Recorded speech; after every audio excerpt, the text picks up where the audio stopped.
Bonjour à tous, la vidéo avec la question de la semaine, dehors au froid, mais c'est tellement agréable d'avoir cette lumière que bien couverte, ça va le faire. Alors, cette semaine, j'ai choisi de prendre des questions, bon, pas toutes parce que j'en ai un pavé énorme, des questions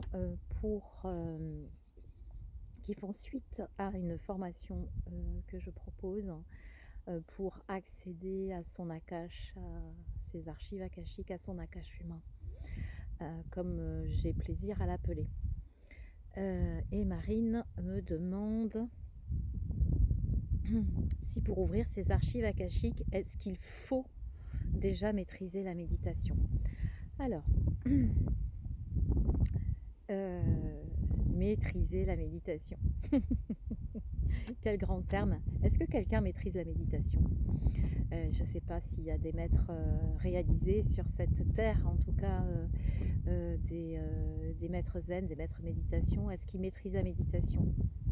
Est-ce qu'ils accèdent à leurs archives akashiques? Je ne sais pas. Marine, je pense qu'il faut que tu baisses la pression par rapport à ce qu'il faut faire, ce qu'on doit faire. Parce que, en tout cas, dans cette approche telle que j'essaye de la faire, moi, dans mes formations, et c'est vraiment une approche de l'autonomie avec qui je suis dans ma construction d'entièreté.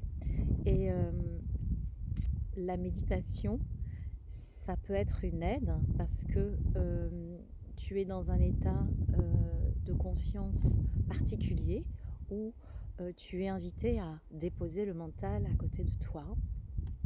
Et en faisant cela,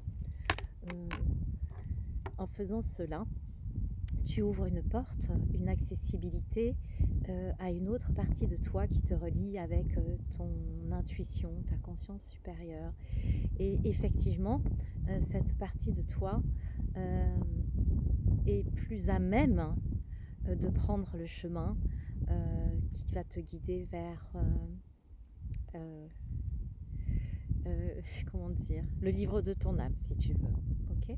Donc la méditation, il ne faut pas la maîtriser, mais créer un état vibratoire dans lequel tu vas te rapprocher de cet état qu'on retrouve en méditation pour pouvoir franchir la porte, c'est plus simple. Voilà. Ce que je disais aussi, ce que j'ai dit, me semble-t-il, c'est que la proposition que j'ai faite pour que vous puissiez accéder à vos archives n'est pas la vérité. C'est une proposition qui vous permet d'y accéder en conscience, pour peu que vous ayez intégré tout ce dont on a parlé, à savoir votre propre alignement, un état vibratoire assez neutre, enfin élevé et tout en étant émotionnellement plutôt neutre. Et je dirais le travail, l'œuvre va résider plutôt là-dedans, plutôt dans ce que vous allez apporter, dans ce que vous allez apporter, dans comment vous vibrez, dans qui vous êtes et dans ce que vous autorisez à recevoir. Et il y a des personnes qui m'ont dit c'est fou parce que je connais, c'est déjà finalement je connais mais je ne savais pas. Et notamment des personnes qui pratiquent le Reiki ou qui pratiquent l'hypnose ou qui ont d'autres pratiques et qui se sont rendus compte que effectivement, dans un état de conscience modifié, de manière complètement spontanée, on pouvait accéder à un espace au plan éthérique ou au plan akashique. Ce qui est proposé, c'est d'y accéder en conscience, de décider en conscience, avec beaucoup de respect et d'intégrité, parce que sans ça, on n'intègre pas cet espace, à œuvrer pour retrouver son soi divin, son entièreté. J'ai pas débranché mon téléphone.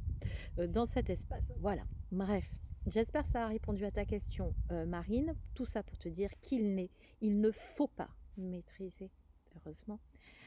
Heureusement, il y a plein de personnes qui font des expériences spirituelles et qui, de manière spontanée, et c'est tant mieux, tu imagines, ça serait quand même dommage et triste, Donc, dis-toi que tout est possible. Le champ des possibles est sans limite. Je sais qu'il y a une deuxième question, je ne m'en souviens plus.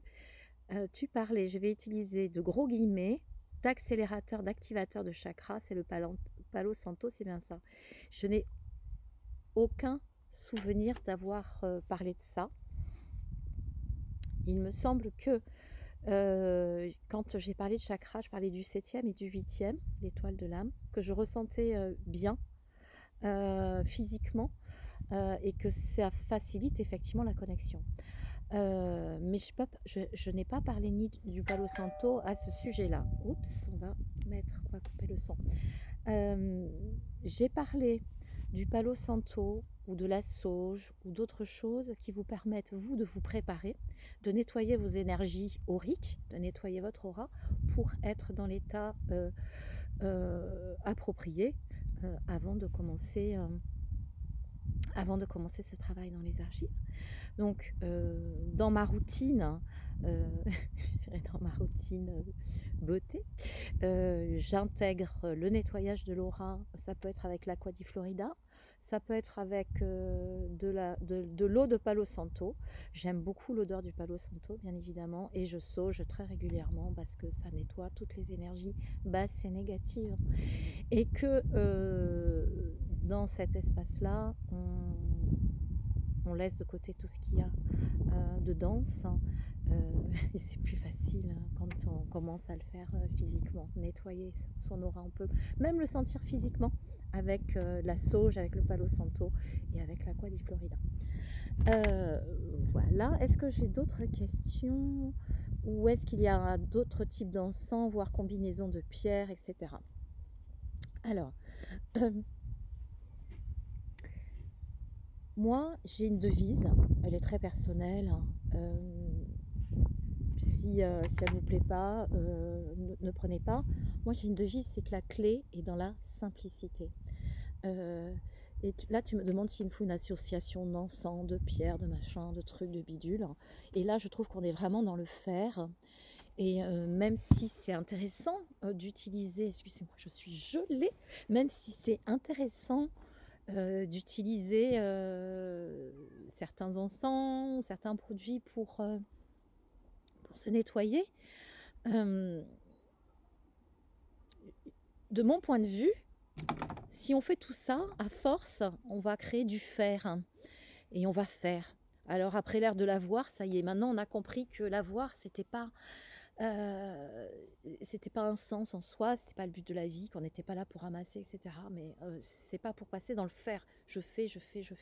En fait, c'est une invitation à être. Magnifique. Rentrer dans l'être, dans l'entièreté. Et l'être, c'est bien de faire cette expérience d'être dans l'être sans avoir besoin ni d'avoir ni de faire. Juste d'être. C'est une expérience qu'on peut commencer à faire.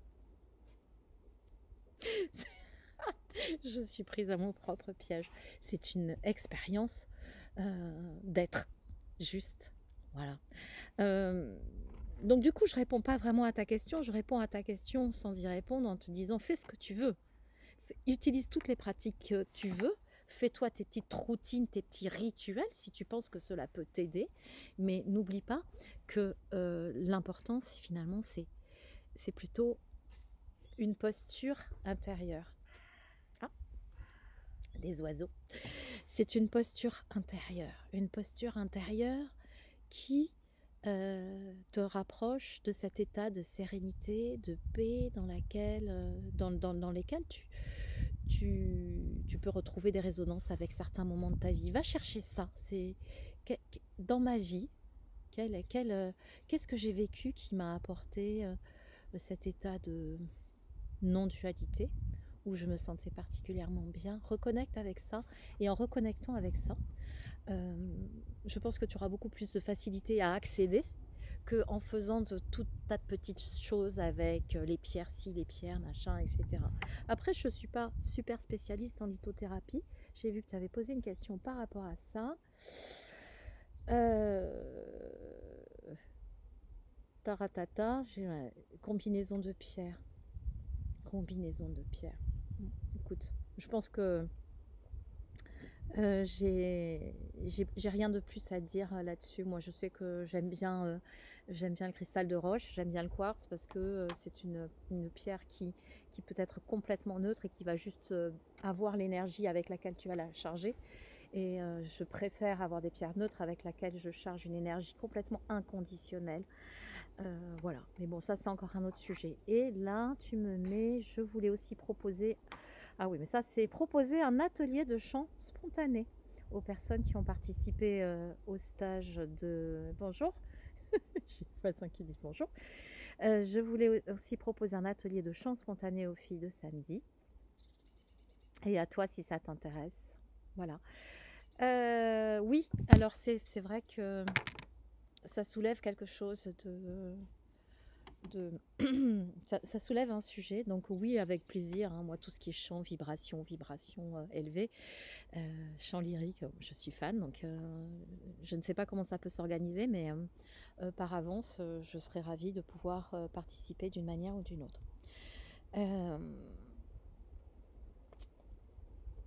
Voilà, en fait non, je vais arrêter là.